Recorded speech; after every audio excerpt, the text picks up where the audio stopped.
분명히 부족함 없이 자란 것 같은데 이상하게 마음 한구석이 텅 비어 있는 사람들이 있습니다. 부모님이 때린 적도 없고 밥을 굶긴 적도 없는데 말이죠. 오히려 남들 눈에는 평범하고 화목한 가정처럼 보였을지도 모릅니다. 그런데 왜 당신은 성인이 된 지금도 누군가의 눈치를 끊임없이 보고 작은 비난에도 세상이 무너지는 것 같은 기분을 느낄까요?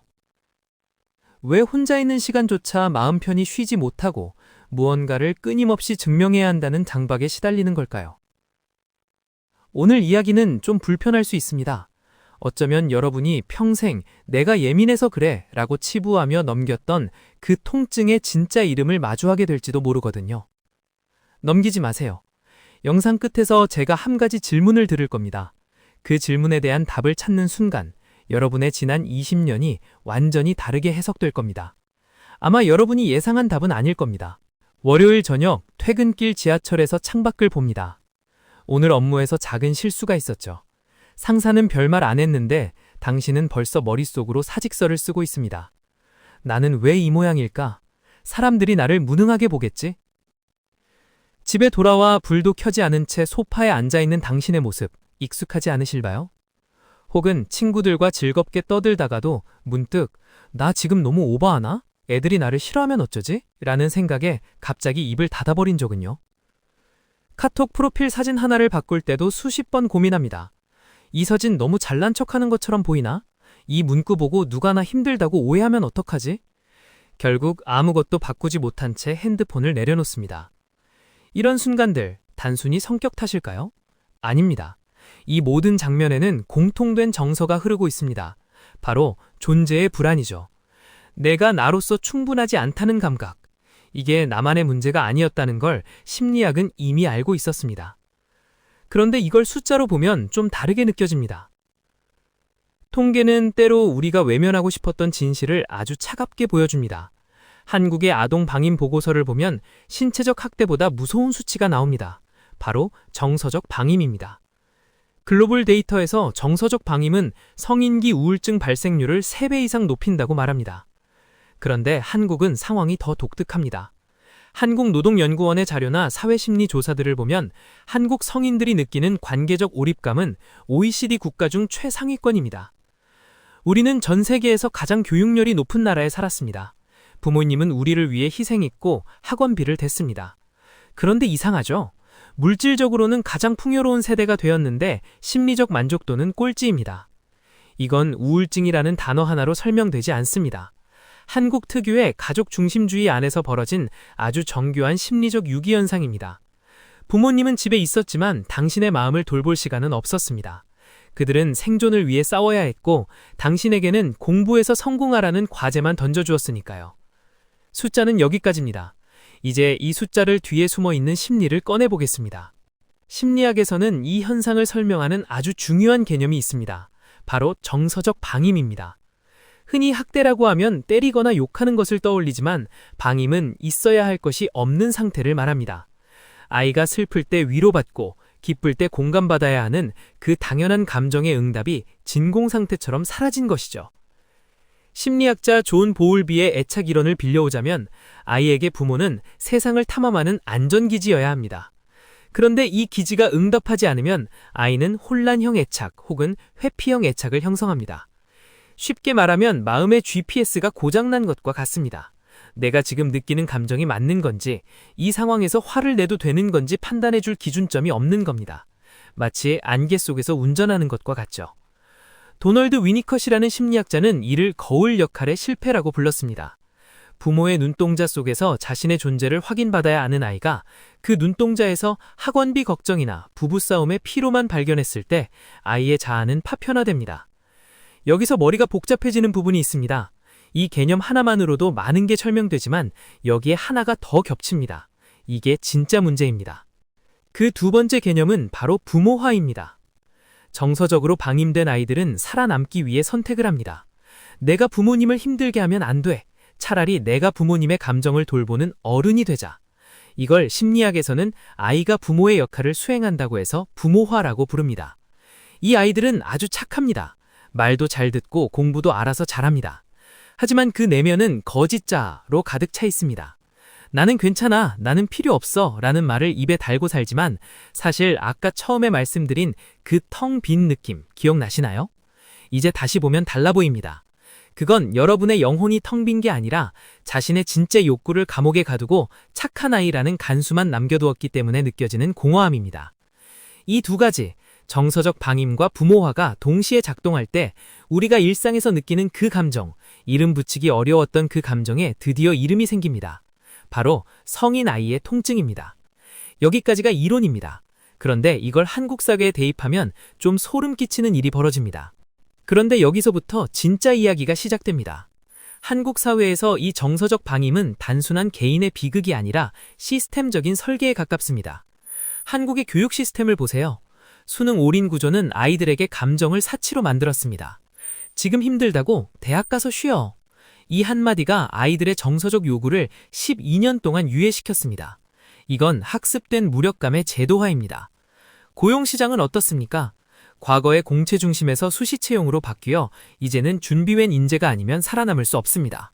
끊임없이 자기를 증명해야 하는 이 환경은 어린 시절 방치되었던 아이들이 느끼던 나는 충분하지 않다는 불안감을 정확히 공략합니다.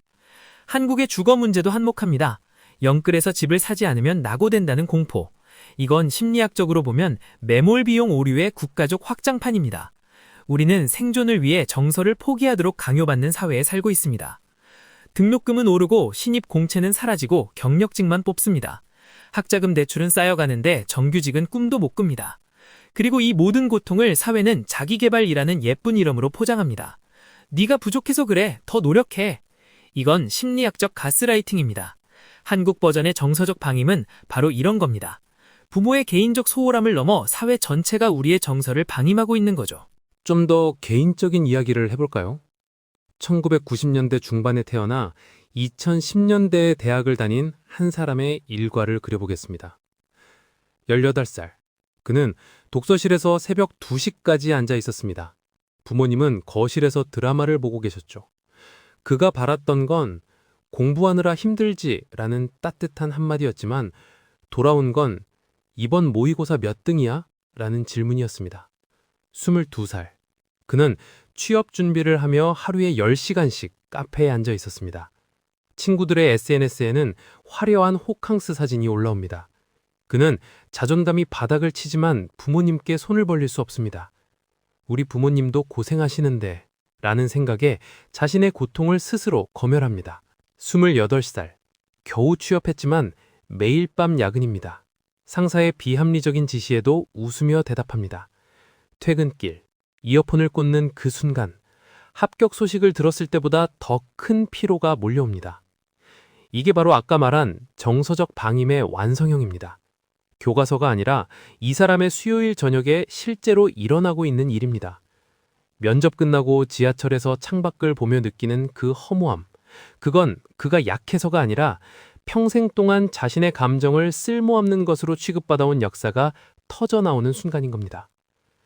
여기서 한 가지, 많은 분들이 불편해할 이야기를 하겠습니다. 사회는 이 사람에게 뭐라고 했을까요?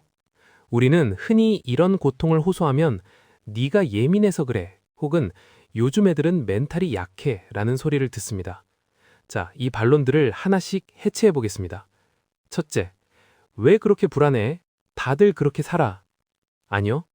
불안한 환경에서 불안하지 않는 게 오히려 비정상입니다. 미래가 불투명하고 감정적 지지체계가 무너진 사회에서 느끼는 불안은 인간의 아주 합리적인 생존 반응입니다. 둘째, 노력이 부족한 거 아냐? 옛날엔 더 힘들었어. 힘듦의 종류가 다릅니다. 과거의 고통이 육체적이고 물질적인 결핍이었다면 지금의 고통은 의미의 결핍과 고립입니다. 심리학자들은 이를 정신적 엔트로피의 증가라고 부릅니다. 노력의 양이 문제가 아니라 노력이 보상으로 연결되지 않는 구조적 결함이 핵심입니다. 셋째, 부모님도 최선을 다하셨잖아. 감사해야지. 부모님의 노고를 부정하자는 게 아닙니다. 하지만 부모님의 최선이 자녀의 정서적 필요를 충족시켰는가는 별개의 문제입니다. 가스레인지에 불은 켰는데 냄비에 물이 없다면 불을 아무리 세게 때워도 요리는 되지 않는 것과 같습니다. 화를 내자는 게 아닙니다. 다만 정확하게 보자는 겁니다. 당신의 우울함과 불안은 당신이 발명한 게 아닙니다.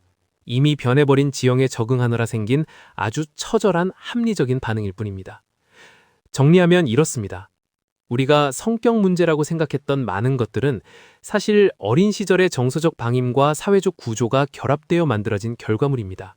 이건 개인의 결함이 아니라 시스템이 만들어낸 정서적 빈곤의 문제입니다. 우리가 자존감이 낮다라고 부르던 것의 정체는 사실 자신의 진짜 감정을 억압하고 타인의 기대에 맞춰 사느라 자아의 중심을 잃어버린 상태였습니다. 처음에 던진 질문 기억나시죠? 부족함 없이 자랐는데 왜 마음이 텅 비어 있을까? 이제 답을 드릴 수 있습니다. 당신은 물질적으로 부족함이 없었을지 모르지만 나라는 존재 자체로 환대받는 경험은 턱없이 부족했습니다. 당신의 성과, 당신의 성적, 당신의 효도는 환영받았지만 당신의 슬픔과 짜증과 나약함은 갈 곳이 없었던 겁니다. 이건 놀라울 정도로 예측 가능한 결과입니다. 심리학이 수십 년 전에 이미 예측한 결과와 정확히 일치합니다. 저는 오늘 여러분께 이제부터 자신을 사랑하세요 같은 뻔한 해결책을 드리지 않겠습니다. 그런 말들은 때로 더 큰 자책감을 주니까요. 대신 이것 하나만 인정해 봅시다. 발밑의 지형이 완전히 바뀌었는데 손에 들린 지도가 더 이상 현실과 맞지 않을 때 인간이 보이는 당혹감과 우울함은 지극히 정상이라는 사실이요. 그래서 만약 지금 이유 없이 공허하고 사람들의 눈치가 보이고 쉬고 있어도 죄책감이 든다면 그건 여러분이 고장난 게 아닙니다. 정서적으로 방임된 환경에서 살아남기 위해 당신의 뇌가 선택한 최선의 반호 기제입니다. 그동안 참 고생 많으셨습니다. 여러분은 어떠신가요? 이 이야기에서 어떤 부분이 가장 마음을 건드렸나요? 나만 그런 게 아니었구나 라는 생각이 드는 순간이 있었나요? 여기까지 들으셨다면 아마 그냥 흘려듣지는 못하셨을 겁니다. 이 채널은 쉽게 말하지 않습니다. 대신 정확하게 말하려고 합니다. 이런 이야기가 계속되었으면 하신다면 구독을 꾹 눌러주세요.